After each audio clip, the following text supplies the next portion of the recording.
حضرت په سیاست کې تاسو په اکوړي کې چونکې مدرس یې فراغت هم تاسو د اکوړي نه شوی دی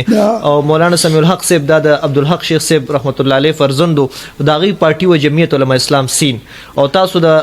فراغت باوجود او د درس او تدریس په اکوړي کې باوجود تاسو مولانا فضلالرحمن صاحب جمعیت علماء اسلام فی چې کوم دی خوښوله د هغې وجه دا د مرسي شاګرد دی ښه جي هغه وخت سبق وی جی کافیه ویله جی کافیه د ما سره وه ښه جي او زه بل جماعت کې داخل شوی نه یم ښه جي سوا جمعیت علماء اسلام نه صحیح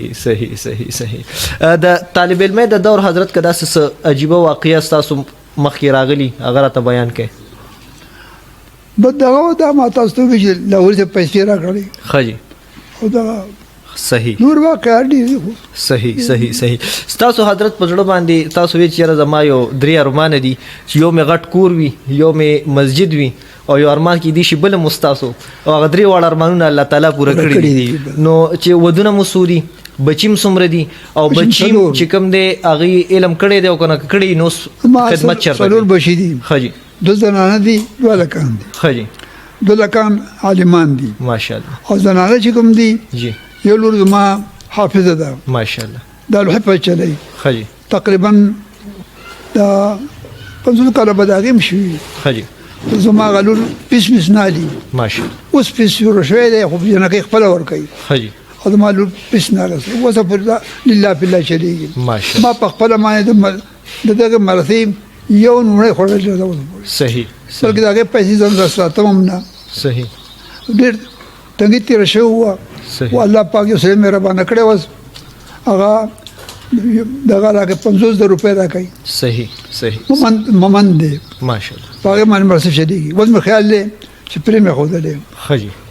صحیح حضرت په اخره کې به زمونږ اوریدونکو کتونکو دپاره یو پیغام څه ورکوي چې هغه باندې عمل وکړي او خیر طرف ته لاړ شي بچي چې سره درس تدریس کوي